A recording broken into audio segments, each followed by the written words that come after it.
UP में कम होगी BJP सांसदों की संख्या। हाईकोर्ट में किसने और क्यों दाखिल की याचिका।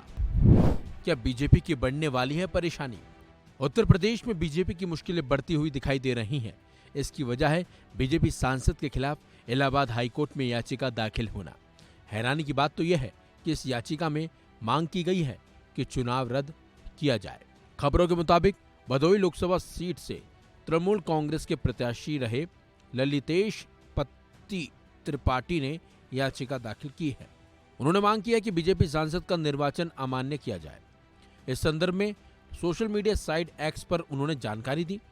उन्होंने लिखा कि किसी अन्य दल का सदस्य रहते हुए भाजपा के चुनाव चिन्ह पर 78 भदोही लोकसभा से उम्मीदवार बनकर डॉक्टर विनोद कुमार सिंह ने संविधान की 10वीं अनुसूची एवं लोक प्रतिनिधित्व अधिनियम 1951 के नियमों का उल्लंघन किया है।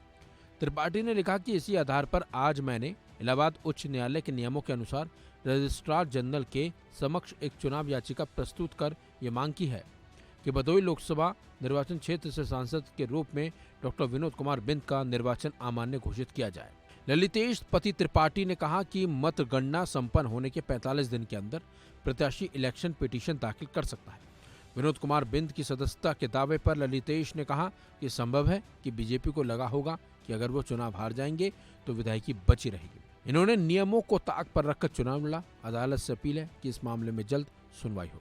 बता दें 4 जून को संपन्न हुए लोकसभा चुनाव में यूपी में बीजेपी को सपा और कांग्रेस के अलायंस ने तगड़ा झटका दिया था। मिशन 80 लेकर चली बीजेपी को सिर्फ 33 सीटों से संतोष करना पड़ा था। उत्तर प्रदेश में बात भदोही सीट की करें तो बीजेपी ने निषाद पार्टी के नेता विनोद कुमार बिंद को प्रत्याशी बनाया था। विनोद कुमार बिंद ने बीजेपी के सिंबल पर चुनाव लड़ा था। भदोही लोकसभा निर्वाचन क्षेत्र सीट सपा ने अपने कोटे से पश्चिम बंगाल में सत्तारूढ़ दल टीएमसी को दी थी। टीएमसी के नेता ललितेश पति त्रिपाठी यहां से उम्मीदवार थे, जिन्हें 44,072 वोट से हार का सामना भी करना पड़ा था। बीजेपी प्रत्याशी विनोद कुमार बिंद पहले मंझवा से विधायक थे।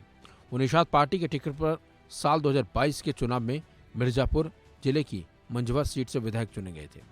अब देखना यह होगा कि ललितेश पति त्रिपाठी की याचिका पर कोर्ट क्या फैसला सुनाता है। अगर फैसला ललितेश त्रिपाठी के पक्ष में आता है तो यह बीजेपी के लिए एक बड़ा झटका भी हो सकता है।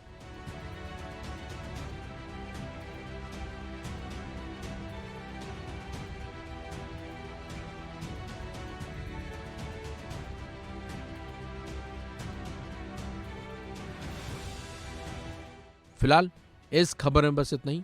अपडेट्स के लिए बने रहिए वन इंडिया हिंदी के साथ।